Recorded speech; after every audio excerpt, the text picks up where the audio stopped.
오늘 함께 은혜 받으실 하나님의 말씀을 보도록 하겠습니다. 구약성경 예레미야서 31장 31절로부터 34절의 말씀입니다. 제가 가진 구약성경 1102면에 있습니다. 예레미야서 31장 31절로부터 34절의 말씀.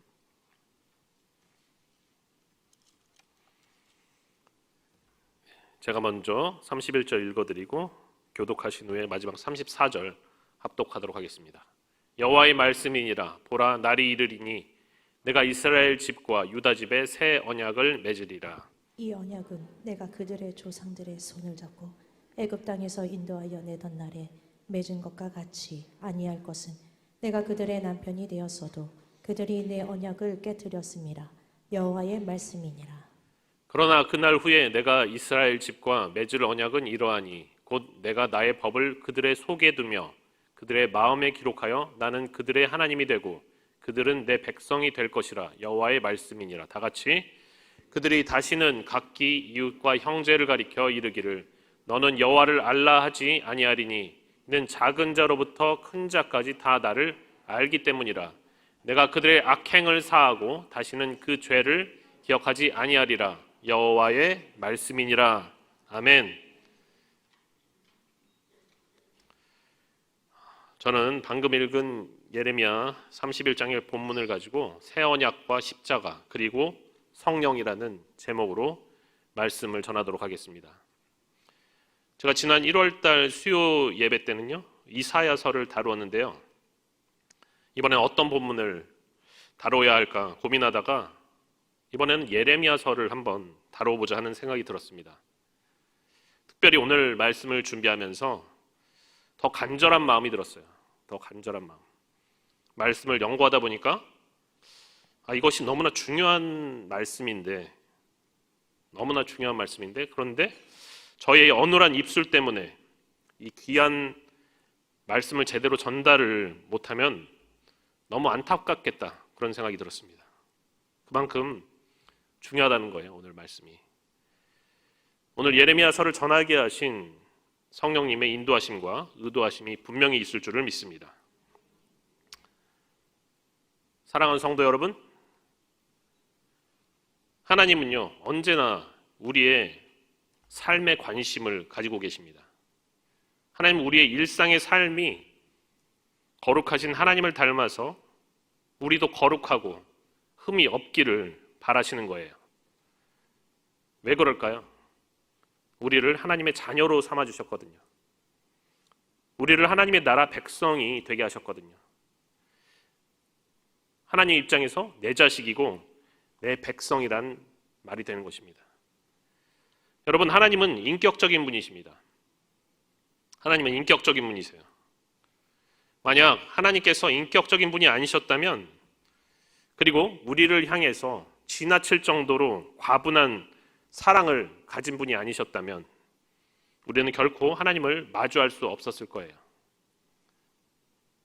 그런데 하나님은 하나님의 형상을 따라서 지으신 인간을 너무도 사랑하시기 때문에 늘 항상 가까이 하시기를 원하십니다. 늘 항상 가까이 하시기를 원하세요. 우리와 멀리 떨어져 있기를 원하지 않으십니다. 오히려 너무나도 같이 동행해 주시기를 원하기 때문에 그 모습이 성경에 보면 마치 짝사랑을 하고 있는 그런 분처럼 느껴지게 됩니다. 하나님이 인간을 향해서 짝사랑을 하는 것 같아요. 하나님의 백성이라고 부르는 사람들이요, 겉으로는 하나님을 사랑한다고 이야기하면서 형식적으로는 모든 율법과 계명을 다 지켜 행하는 것처럼 그렇게 하나님을 속이고 있지만 실상은 그 마음이 하나님에게서 멀다는 것입니다. 그 마음이 하나님에게서 멀다는 거예요. 아낌없이 사랑해 주시는 분을 향해서 다른 마음을 품고 있다는 거예요. 그런데도요, 하나님은 다 아시면서 화가 나시면서도 돌아오라, 너희는 내게 돌아오라, 내가 기다리고 있으니 너희는 돌아오라, 계속해서 말씀하시는 것입니다. 여러분, 이런 하나님의 심정이 성경에서 어떻게 표현되고 있는지 아십니까? 이런 하나님의 심정이, 예레미야는요, 하나님이 우셨다라고 표현을 합니다.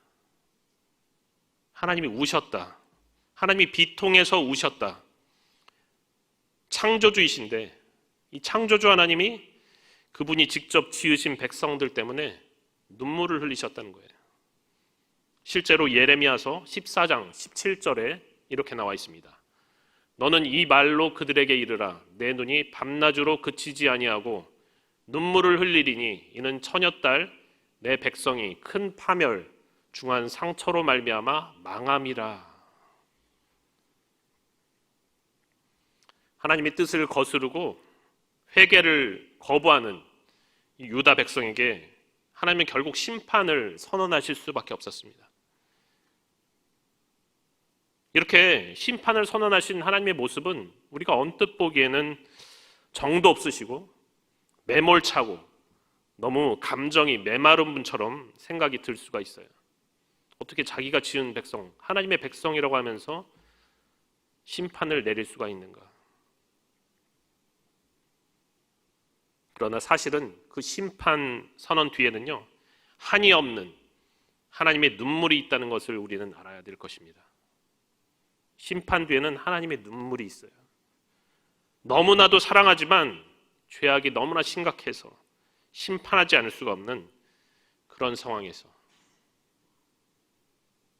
하나님은 눈물을 흘리시는 사랑과 긍휼의 하나님이시라는 것입니다.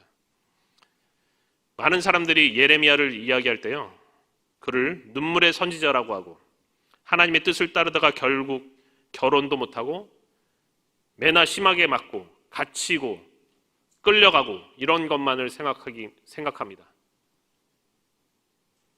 선지자 중에서도 유독 고난을 많이 당했기 때문에 불쌍하고 측은한 마음을 예레미야에게 내비쳐요. 야, 예레미야 참 불쌍한 사람이로구나. 불쌍한 사람이로구나.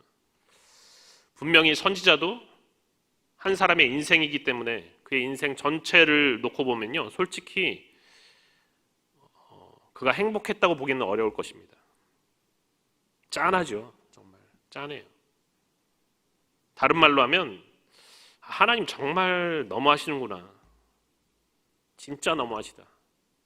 결혼도 못하게 막으시고 계속 매맞게 두시고 구덩이에 갇히게 하시고 이집트에 끌려가게 하시고, 왜 이렇게 하나님의 선지자를 매몰차게 대우를 하십니까?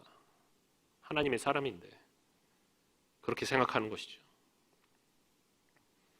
하지만 우리는 이 예레미야라는 선지자 한 사람을 통해서 투영된 하나님의 진심 어린 슬픔과 하나님의 겪으신 고난을 읽어낼 수 있어야만 돼요. 우리는 예레미야를 넘어서 수많은 선지자와 하나님의 사람들이 겪어야만 했던 그런 고난을 통해서 하나님의 진짜 외로움과 하나님의 진짜 고통이 무엇인지 읽을 수 있어야만 된다는 것입니다. 여러분, 예레미야도요, 처음에는 하나님을 이해하지 못했어요. 하나님을 이해하지 못했습니다. 처음에 그가 맨 처음 부름받았을 때, 네, 알겠습니다, 하나님, 제가 가겠습니다, 이렇게 덜컥 대답한 것이 아니었습니다. 그때가 예레미야 나이가 한 13살쯤 되었을 때였어요. 예레미야가 부름을 받고 뭐라고 하냐면, 하나님, 나는 아이입니다. 저는 애예요. 도대체 내가 뭘 할 수가 있습니까? 왜 날 부르셨어요? 예레미야가 이렇게 말했습니다. 왜 저입니까? 저는 도저히 이해할 수가 없습니다. 그리고 막상 사역을 시작해 보니까요, 이제는 하나님이 더 이해가 안 되는 거예요. 더 이해가 안 돼요. 어느 날 환난을 당한 예레미야가 하나님을 뭐라고 부른지 아십니까? 예레미야 15장 18절 다 같이 한번 읽어보겠습니다. 시작. 나의 고통이 계속하며 상처가 중하여 낫지 아니함은 어찌 됨이니까? 주께서는 내게 대하여 물이 말라서 속이는 시내 같으시리이까? 하나님을요, 물이 말라서 속이는 시내 같으신 분이시다. 이렇게 표현을 하고 있습니다. 이것은 마치 사막 한가운데서 목이 너무나 마른 여행자가 저곳에 오아시스 물이 보이길래 가봤더니 신기루였던 거예요. 신기루. 그래서 실제로는 시냇가의 물이 바싹 말라있는 상황을 연상하게 해주는 것입니다. 아주 제대로 심하게 속은 것과 같은 그런 배신의 감정을 하나님께 그대로 표출을 하고 있는 거예요. 하나님의 선지자가 돼가지고서는 하나님을 그렇게 속이는 분이다. 하나님을 속이는 분이다. 이렇게 망발을 하고 있는 것입니다. 선지자가 망발을 하고 있어요. 그렇지만 오죽하면 선지자가 그런 말을 다 했을까요? 오죽하면. 선지자가 그렇게 막말을 했어야 할 만큼 하나님은 유독 예레미야를 혹독하게 다루셨습니다. 너는 말과 경주를 하라고 하지 않았느냐? 말과. 여러분, 어떻게 사람이 말과 경주를 할 수가 있어요? 말과 경주를 하라잖아요. 그런데도 하나님의 뜻을 제대로 전달하기 위해서 하나님은 예레미야를 아주 외롭고 고립되게 만드셨다는 것입니다. 인간적으로 생각해 보면요, 예레미야도 조금만 유도리가 있으면 어쩌면 그렇게까지 심한 고난을 당하지 않았을 수도 있을 것 같습니다. 예를 들어서 이스라엘의 명절 때 많은 백성들이 예루살렘 성전에 찾아왔는데 예레미야가 이렇게 외치는 거예요. 예레미야서 7장 4절입니다. 너희는 이것이 여호와의 성전이라, 여호와의 성전이라, 여호와의 성전이라는 거짓말을 믿지 말라. 이것이 여호와의 성전이라, 여호와의 성전이라, 여호와의 성전이라. 이스라엘 명절을 맞아서요, 하나님의 거룩한 성전에 나온 백성들은 이렇게 이곳이 여호와의 거룩한 성전이라고 3번씩 외쳤습니다. 3번씩. 그만큼 하나님 앞에 확실한 신앙 고백을 드리면서 이곳이 정말 참된 하나님의 성전이다 이렇게 외쳤던 거예요. 얼마나 감격스러웠겠어요. 감격스러웠겠어요. 그들에게요, 하나님의 성전은 하나님이 거하시는 곳이에요. 하나님이 거하시기 때문에 성전이 사실상 하나님과 동급으로 받아들여졌습니다. 성전은 곧 하나님이에요. 아니, 그런데 어디서 굴러먹던 미친 선지자 하나가 갑자기 튀어나와서 이야기하는 거예요. 너희는 이것이 여호와의 성전이라, 여호와의 성전이라, 여호와의 성전이라는 거짓말을 믿지 말라. 너희가 이곳은 하나님의 성전이라고 고백했지만 그것은 다 거짓말이다. 이렇게 선언해버린 것입니다. 자신들의 삶 속에서 하나님의 의를 행하지는 않으면서 성전에서 형식적인 제사만 드리고 그것을 여호와의 성전이라고 부르는 이 행태를 예레미야는 지금 거짓이다 이렇게 규정하고 있는 것이에요. 그건 거짓이라는 거예요.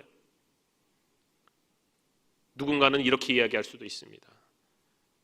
틀린 말은 아니지만 뭐 꼭 그렇게까지 해야 돼요. 좋은 게 좋은 건데 제사 잘 지내고 헌물 잘 드렸으면 됐지 뭘 그렇게까지 해야 돼. 예레미야 26장은 이 성전 설교 때문에 그가 유다 백성들의 반감을 심하게 사서 거의 죽음의 위협을 당하고 박해를 받게 되었다 이렇게 기록을 하고 있어요. 하지만 예레미야가 유도리가 없어서 그런 행동을 했던 것이 아닙니다. 유도리가 없어서 그런 행동을 했던 게 아니에요. 그것이야말로 하나님께서 하신 말을 그대로 있는 그대로 전할 수밖에 없었던 선지자의 운명 때문이었기 때문입니다. 그것이 선지자의 운명이었어요. 있는 그대로 전하는 것. 예레미야 26장 2절에는 이렇게 나와 있습니다. 여호와께서 이와 같이 말씀하시니라. 너는 여호와의 성전뜰에 서서 유다 모든 성읍에서 여호와의 성전에 와서 예배하는 자에게 내가 내게 명령하여 이르게 한 모든 말을 전하되 한마디도 감하지 말라. 이렇게 얘기합니다. 한마디도 감하지 말라.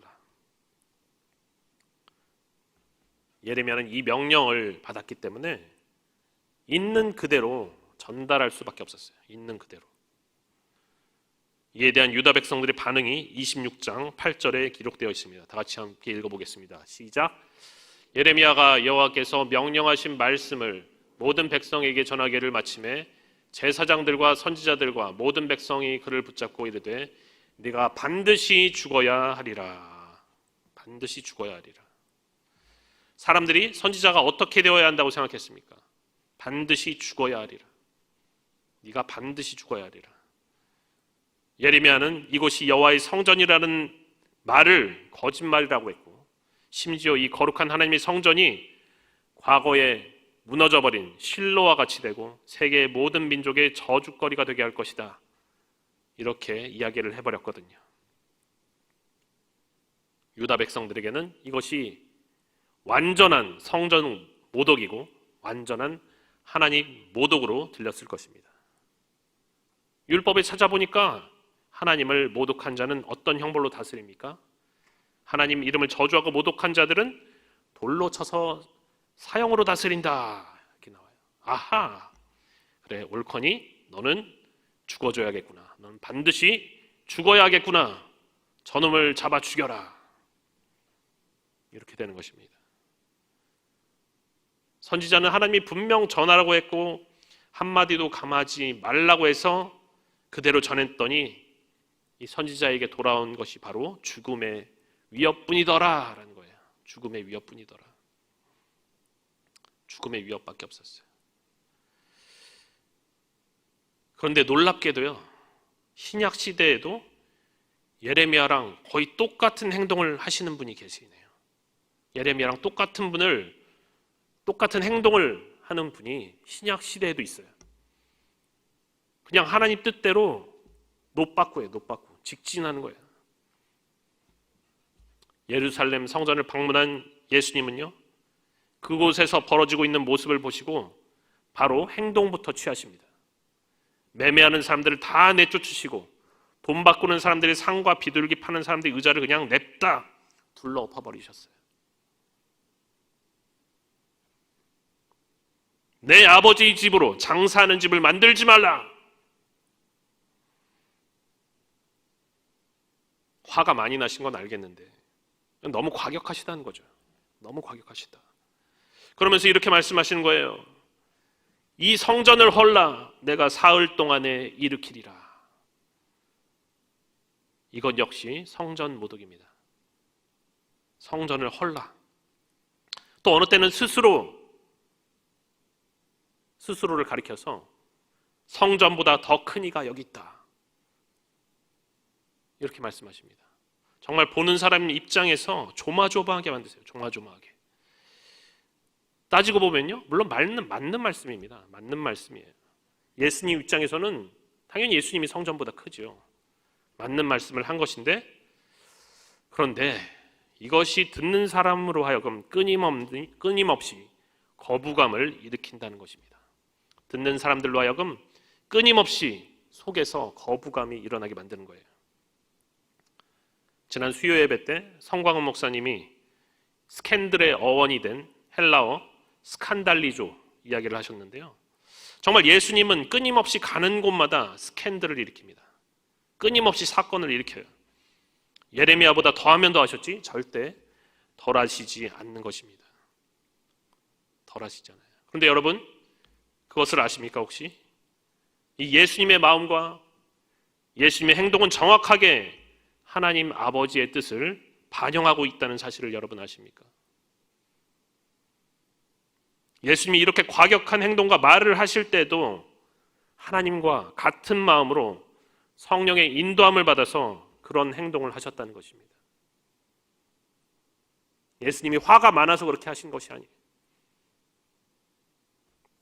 우리가 보기에는 과하게 신경질을 내시고 지나치게 과격하게 행동하신 것 같아도 어떤 때는 그것이 바로 하나님의 마음이라는 것입니다. 그것이 하나님의 마음일 때가 있어요. 마찬가지로 예레미야가 자신이 해를 당할 줄 알면서도 하나님이 입이 되어서 과격한 말을 전달했던 것은 그가 로봇이어서가 아닙니다. 인격이 없는 로봇처럼 황홀경에 빠져가지고 그냥 자기도 모르게 내뱉은 그런 말이 아니라는 거예요.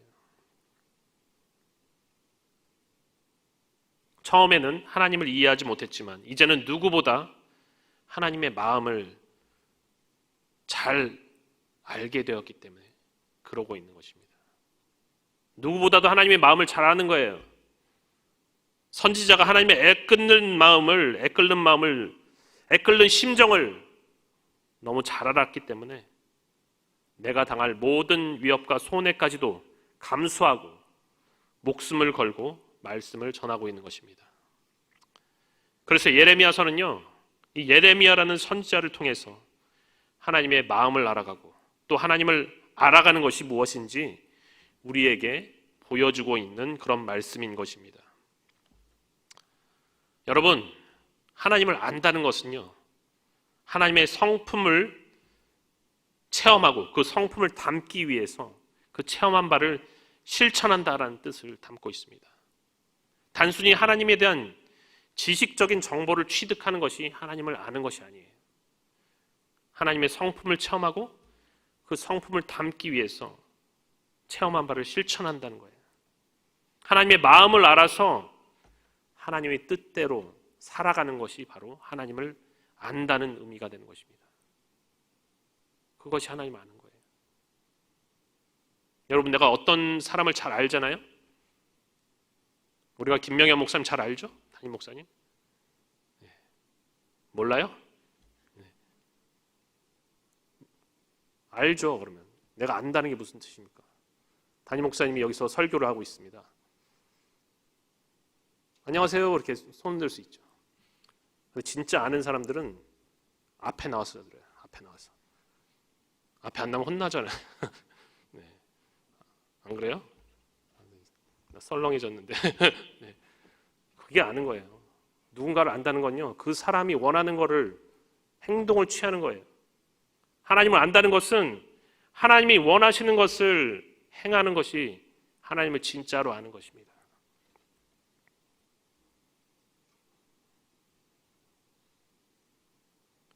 하나님의 성품은 무엇을 말하는 것일까요? 하나님의 성품. 하나님의 성품은요, 그 지으신 백성들을 향한 사랑 안에서 공의로운 뜻을 한결같이 행하는 것이 바로 하나님의 성품입니다. 이것을 구약적인 용어로 이야기하면요, 인애와 공의와 의라고 말할 수가 있어요. 인애와 공의와 의. 인애는 헤세드라고 합니다. 사랑을 말하는 것이고요. 공의는 미시파트라고 해요. 하나님의 뜻이고요. 의는 ጼ다카라고 합니다. 인애와 공의를 실제로 행하는 것입니다. 하나님의 백성이 하나님과 서로 인애하는 사랑 가운데서 공의로 하나님의 뜻을 이루고 올바른 관계인 의에 머물도록 하는 것이 바로 올바른 언약의 정신이 되는 거예요. 그런데 이 언약의 정신이 그동안 잘 지켜지지 않았습니다. 하나님의 백성들이 자기들은 언약을 잘 지켰다고 이야기를 했지만 결국은 언약의 목적에서 벗어나고 말아버렸어요. 삶 속에서 좀처럼 인애와 공의를 행하지 않는 거예요. 가난한 자와 고아와 과부를 착취했습니다. 이웃을 사랑하지 않았습니다. 나의 이익을 취했습니다. 우상 숭배를 했습니다. 좀처럼 하나님의 뜻대로 행하지 않는 거예요. 하나님은 언제나 언약에 신실하셨지만 언약 백성들인 이스라엘은 스스로 언약을 깨트리고 말았던 것입니다. 그리고 그 결과 북이스라엘이 멸망했던 것처럼 이제는 남유다도 멸망의 길을 걸을 수밖에 없었던 거예요. 예레미야서 전체적으로는요, 이렇게 언약을 지키지 못한 유다 백성들, 이들을 위한 심판의 내용을 주된 내용을 하고 있습니다. 내용 좀 어두워요. 그래서 예레미야서 전체가. 하지만 하나님은요, 그 어두운 내용들 가운데서도 소망의 말씀, 즉 회복에 대한 말씀도 예언을 하고 계십니다. 특히 오늘 본문이 들어있는 예레미야 30장부터 33장까지는요 별명을 가지고 있어요. 위로의 책이다. 위로의 책이라는 별명을 가지고 있습니다. 30장부터 33장. 하나님께서 다윗 왕조를 다시 세우시고 그 백성과의 언약을 다시 회복시킬 것이다. 이런 희망과 위로가 담겨져 있다는 것입니다.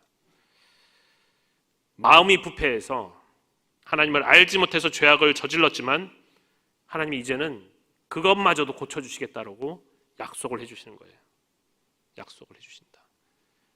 이것을요 구약의 다른 언약들과 옛 언약들과 대비해서 새 언약이다 이렇게 부릅니다. 새 언약. 새 언약. 한자로 하면 신약입니다. 신약.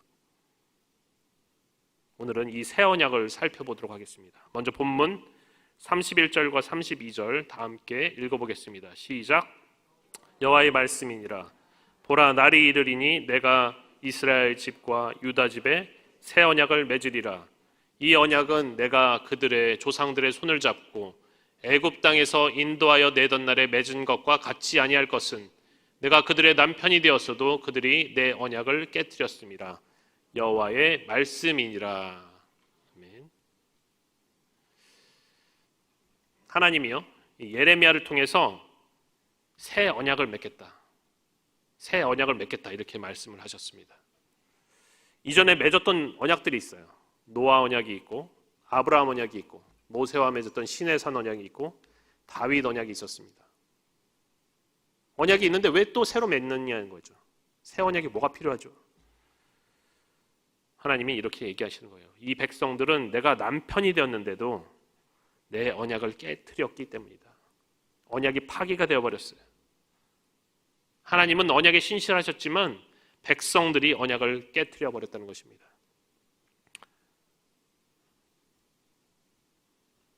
언약을 깨뜨린 백성들에 대해서 하나님이 어떤 조치를 취하시냐면요, 이제는 그들의 기도를 듣지 않으시겠다 이렇게 말씀하셨어요. 내가 그들의 기도를 듣지 아니하겠노라.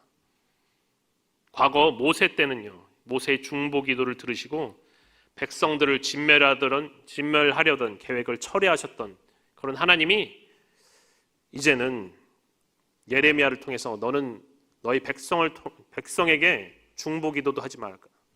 중보 기도도 하지 말아라. 이렇게 단호하게 말씀하십니다. 내가 그들의 기도를 듣지 아니할 것이다. 11장 11절에 보니까요. 그러므로 나 여호와가 이와 같이 말하노라. 보라 내가 재앙을 그들에게 내리리니 그들이 피할 수 없을 것이라. 그들이 내게 부르짖을지라도 내가 듣지 아니할 것인즉. 그들이 내게 부르짖을지라도 내가 듣지 아니하겠다. 이것이 바로 언약을 파기한 백성들에 대한 공의의 하나님의 반응이셨습니다. 그리고 재앙을 내리겠다. 재앙을 내리겠다. 구체적으로 유다 백성들에게는 그 재앙이 어떤 재앙이었습니까? 바벨론의 포로로 끌려가는 거였어요. 바벨론의 포로로. 그런데 재미있는 것이 있습니다, 여러분. 지금 여기가 31장이에요. 31장. 예레미야서에서 예루살렘 함락이 몇 장에 나오냐면 39장 이후에 나와요. 39장. 재앙이 재앙이 선포는 되었습니다. 선포가 되었는데 아직 안 일어난 일이에요. 아직 실현이 되지 않은 일입니다. 근데 이 31장에서 심판이 일어나지도 않았는데 벌써 회복을 말씀하시고 있는 거예요. 분명히 심판은 일어나겠지만 아직 안 일어났는데 회복을 먼저 말씀하고 있다는 것입니다. 예레미야서 29장 11절 우리가 잘 아는 말씀입니다. 다 같이 읽어보겠습니다. 시작. 여호와의 말씀이니라. 너희를 향한 나의 생각을 내가 아나니 평안이요 재앙이 아니니라. 너희에게 미래와 희망을 주는 것이니라. 아멘. 너희는 바벨론의 포로로 끌려가겠지만 너희를 향한 나의 생각은 재앙이 아니다라는 거예요. 재앙이 아니다. 평안이고 미래와 희망을 주는 것이 바로 나 하나님의 생각이며 계획이니라. 여러분, 하나님은요 심판 자체가 목적인 분이 아니에요. 심판 자체가 목적인 분이 아니에요. 사랑하기 때문에 징계를 하시는 것입니다. 사랑하기 때문에. 그렇기 때문에 아직 심판이 일어나지도 않았는데 회복부터 말씀하시는 거예요. 계속해서 본문 33절 읽어보겠습니다. 시작. 33절. 그러나 그날 후에 내가 이스라엘 집과 맺을 언약은 이러하니 곧 내가 나의 법을 그들의 속에 두며 그들의 마음에 기록하여 나는 그들의 하나님이 되고 그들은 내 백성이 될 것이라. 여호와의 말씀이니라. 하나님이 새 언약을 맺는데요, 이 새 언약이 이전에 맺었던 옛 언약과는 다를 것이다 이렇게 말씀하고 있어요. 특히 옛 언약 중에서 모세와 맺었던 시내산 언약과 비교를 하는데, 모세는 십계명을 어디에 받았습니까? 어디에 받았죠? 십계명을 돌판에 받았어요. 돌판에, 돌비에 받아왔다는 거예요. 돌비에. 그런데 지금 하나님이 언약을 어디에 기록한다고 하셨습니까? 곧 내가 나의 법을 그들의 속에 두며 그들의 마음에 기록한다. 마음속에 언약을 기록한다고 해요. 마음속에 언약을 기록한다. 마음속에 언약을 기록하면 어떻게 되느냐? 그렇게 되면 나는 그들의 하나님이 되고 그들은 내 백성이 될 것이라. 나는 그들의 하나님이 되고 그들은 내 백성이 될 것이라. 이 말씀은요, 정확히 모세에게 주셨던 말씀이에요. 모세에게. 레위기 26장 12절과 똑같은 말씀입니다. 다시 말해서요, 옛 언약을 지켰을 때 주어질 효과였던 내가 그들의 하나님이 되고 그들은 내 백성이 될 것이라는 말씀이 백성들의 언약 파기로 인해서 깨져버렸지만 다시 새 언약을 맺어서 그 약속을 지키시게 하겠다, 이런 하나님의 의지의 표현인 거예요. 내가 반드시 언약 지키게 하겠다. 하나님은요, 이스라엘 백성들이 언약을 지키지 못한 이유가 다른 데 있지 않고 마음에 있다고 보셨습니다. 마음에 있다고 봤어요. 마음이 부패하기 때문에 언약을 지킬 수가 없다는 거예요. 그래서 하나님은 그 연약함이 된 원인을 아예 제거하시겠다. 아예 제거하셔서 새로운 언약을 맺겠다, 이렇게 선언을 하고 있는 것입니다. 그렇게 마음에 언약을 기록해서 새로운 마음을 가진 하나님의 백성이 출현을 하면 원래 언약을 맺었던 효과가 다시 살아나서 내가 그들이 하나님이 되고 그들은 나의 백성이 될 것이다, 이렇게 말씀하고 있는 거예요. 34절 다 같이 한번 읽어보겠습니다. 시작. 그들이 다시는 각기 이웃과 형제를 가리켜 이르기를 너는 여호와를 알라 하지 아니하리니 이는 작은 자로부터 큰 자까지 다 나를 알기 때문이라. 내가 그들의 악행을 사하고 다시는 그 죄를 기억하지 아니하리라. 여호와의 말씀이니라. 아멘. 새 언약을 맺어서 계명이 마음에 새겨진 하나님의 백성이 되면 어떤 현상이 일어나느냐? 그들이 다시는 각기 이웃과 형제를 가리켜 이르기를 너는 여호와를 알라, 이렇게 안 한다는 거예요. 야, 너 여호와를 알아야 돼. 하나님을 알아야 돼. 그렇게 안 한다는 것입니다. 왜냐하면 작은 자로부터 큰 자까지 이미 다 하나님을 안다는 거예요. 마음에 계명이 새겨졌기 때문이에요. 더 이상 하나님을 알라고 할 필요가 없다는 거예요. 새 언약으로 새롭게 탄생할 백성들은요, 마음이 변해서 그 마음에 하나님의 율법을 새기고 하나님의 성품인 인애와 공의와 의를 행하게 될 것인데, 그렇게 행동을 하게 되는 근거가 바로 하나님을 알게 되기 때문이다라는 것입니다. 제가 아까 말씀드렸죠? 하나님을 안다는 것은 머리로만 아는 것이 아니라 하나님의 성품을 닮아서 그 뜻대로 행하는 것이라고 했습니다. 그렇게 된다는 거예요. 그렇게 하나님을 알기 때문에 하나님의 성품으로 행동하게 된다는 것입니다. 그것이 바로 인애와 공의와 의다라는 것입니다. 그리고 마지막으로 내가 그들의 악행을 사하고 다시는 그 죄를 기억하지 아니하리라. 앞으로는 죄가 더 이상 문제거리가 되지 않을 것인데 하나님이 그들의 악행을 사하고 죄를 기억조차 하지 않을 것이기 때문이라는 거예요. 죄를 기억조차 하지 않는다는 것은 하나님께서 더 이상 심판을 하지 않겠다라는 것입니다. 심판을 하지 않겠다. 새 언약 백성들에게는 심판이 필요가 없다는 거예요. 왜냐하면 마음에 새 언약이 새겨진 백성들은 하나님의 사랑을 깨닫고 자기들도 하나님을 향한 사랑을 가지고 공의와 의를 지속적으로 행할 것이기 때문에 더 이상 심판하지 않아도 된다는 그런 말씀이 되는 것입니다. 그런 말씀이 되는 거예요. 그렇다면 여러분, 어떻게 언약이 마음에 새겨질 수 있을까요? 말씀은 뭐 들어서 알겠는데 마음에 어떻게 언약이 새겨지죠? 눈에 안 보이는 펜으로 마음에다가 이렇게 써주실까요, 하나님이? 새 언약을요, 예레미야서 말고 다른 선지서에서도 언급을 하고 있습니다. 그 중에서 에스겔 36장 26절과 27절을 함께 읽어보도록 하겠습니다. 시작. 또 새 영을 너희 속에 두고 새 마음을 너희에게 주되 너희 육신에서 굳은 마음을 제거하고 부드러운 마음을 줄 것이며 또 내 영을 너희 속에 두어 너희로 내 율례를 행하게 하리니 너희가 내 규례를 지켜 행할지라.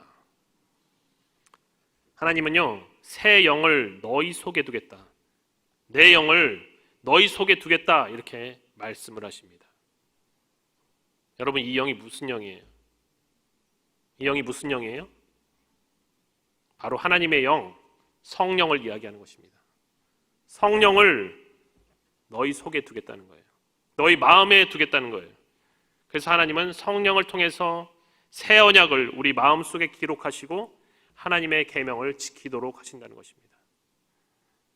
그렇다면 이 새 언약이 도대체 언제 성취가 되고 또 새 언약의 결과인 죄 사함과 죄 용서는 또 어떻게 가능하게 되는 것일까요? 어떻게 가능하게 될 것인가요? 신약 성경 누가복음 22장 20절을 제가 읽어드리겠습니다. 저녁 먹은 후에 잔도 그와 같이 하여 이르시되 이 잔은 내 피로 세우는 새 언약이니 곧 너희를 위하여 붓는 것이라. 예수님은요, 십자가 지시기 전에 최후의 만찬에서 제자들에게 포도주 잔을 드시면서 이 잔은 내 피로 세우는 새 언약이다, 이렇게 말씀을 하셨어요. 내 피로 세우는 새 언약이다. 그 말씀은 앞으로 내가 지게 될 십자가의 희생을 통해서 너희에게 새 언약이 이루어질 것이다, 이 말씀인 거예요.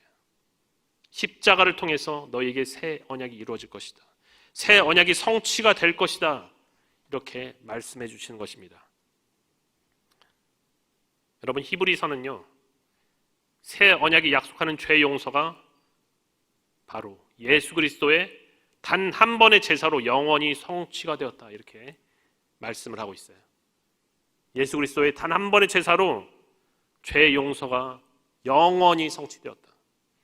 구약의 제사로는 죄를 없애지 못했지만 유월절 어린 양이시자 대제사장이신 예수 그리스도의 제사를 통해서 단 한 번의 죄가 영원히 사하여졌다, 이렇게 기록하고 있습니다. 그래서 히브리서 9장 15절은요, 예수님을 누구라고 부르느냐면 예수님을 새 언약의 중보자다, 이렇게 불러요. 새 언약의 중보자다. 첫 언약 때 범한 죄에서 속량해 주시려고 스스로 죽으시고 부르심을 입은 자로 하여금 영원한 기업의 약속을 얻게 하셨기 때문에 예수님을 새 언약의 중보자라고 부르는 것입니다. 새 언약의 중보자. 예수님의 십자가는 새 언약을 성취케 하셨는데 또한 우리에게 성령을 보내주신 희생이었던 거예요. 예수님 십자가를 통해서 성령이 보내졌습니다. 요한복음 14장 16절 다 같이 한번 읽어보겠습니다. 시작. 내가 아버지께 구하겠으니 그가 또 다른 보혜사를 너희에게 주사 영원토록 너희와 함께 있게 하리니. 26절, 14장 26절 시작. 보혜사 곧 아버지께서 내 이름으로 보내실 성령, 그가 너희에게 모든 것을 가르치고 내가 너희에게 말한 모든 것을 생각나게 하리라. 예수님은요, 또 다른 보혜사, 곧 성령님을 너에게 보내주겠다, 이렇게 말씀하셨어요. 또 다른 보혜사. 원래 예수님이 첫 번째 보혜사가 되세요. 보혜사는 헬라어로 파라클레토스인데 여러 가지 뜻이 있습니다. 상담자, 위로자, 교사, 변호자, 동행자, 이런 뜻이 있어요. 예수님이 첫 번째 보혜사셨어요. 그런데 이제 너에게 또 다른 보혜사, 성령님을 너에게 보내주겠다, 이렇게 말씀하셨어요. 이제는 내가 떠나가는 것이 너에게 유익이라. 내가 떠나가는 것이 너에게 유익이라. 내가 떠나가지 아니하면 보혜사가 너희에게로 오시지 아니할 것이요. 가면 내가 그를 너희에게로 보낼 것이다. 이렇게 말씀하셨습니다. 이게 무슨 말씀이에요? 원래 보혜사셨던 예수님이 십자가를 지시고 돌아가셨다가 다시 부활하시고 나서 하늘로 승천해야지 또 다른 보혜사이신 성령님께서 너희에게 올 수가 있다. 이런 말인 것입니다. 이 일이 언제 일어났습니까? 성령님이 언제 오셨어요? 언제 오셨어요? 성령님이? 오순절 성령 강림 때 오신 거예요. 오순절 성령 강림 때. 약속 그대로 일어난 것입니다. 약속 그대로. 사랑하는 성도 여러분, 결국 예수님의 십자가는 새 언약의 성취를 불러온 십자가였습니다. 다시 말해서 새 언약은 십자가를 통해서 성취되고 성령을 통해서 완성되는 약속인 것입니다. 예수님의 십자가는 죄를 사하여 주시고 성령님을 우리에게 보내주신 놀라운 사랑의 희생이었습니다. 이제 예수 그리스도를 통한 놀라운 하나님의 사랑으로 새 언약의 시대가 시작되었어요. 새 언약의 시대가.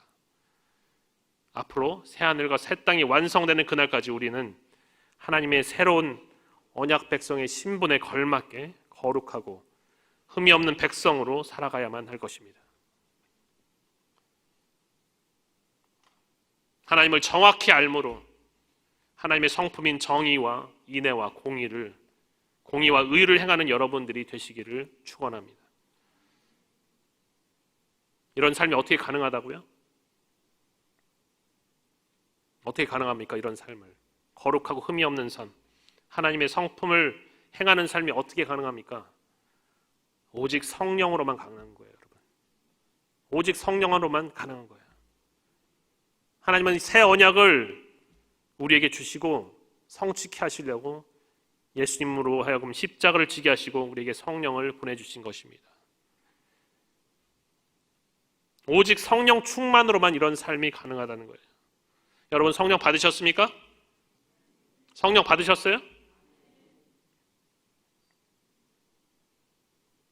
그런데 우리가 죄 문제가 해결되었다고 아무렇게나 산다면 어떻게 되겠어요? 그 사람은 결코 새 언약의 수혜자가 아닐 것입니다. 새 언약의 수혜자는요, 나 자신이 아무것도 아닌 죄인임에도 불구하고 하나님이 나를 사랑해 주셨다는 그 사실을 감격하고 겸손한 마음을 갖는 사람이 새 언약의 수혜자예요. 성령을 제대로 받으면, 그래서 성령 충만하면 그런 생각을 감히 할 수가 없는 것입니다. 나는 구원받았으니까 나는 내 마음대로 살아야지. 이런 생각 자체를 할 수가 없다는 거예요. 우리는 이미 새 언약의 백성이 되었지만요, 여전히 악이 공존하는 그런 세상 속에서 살아가고 있습니다. 여전히 죄를 지을 수가 있습니다. 구원받고 성령 받았는데도 죄를 지을 수 있어요. 그러나 성령님을 의지할 때 하나님의 성품으로 그 악을 슬퍼하며 회개하여서 죄를 이겨나가게 될 것입니다. 할렐루야. 우리에게 회개할 수 있는 기회가 주어진다는 거예요. 성령을 통해서 깨닫게 된다는 것입니다. 죄를 슬퍼하게 된다는 거예요. 죄를. 그러면 오늘은 회개와 성령 충만을 구하는 기도를 하나님께 올려드리기를 원합니다. 할렐루야.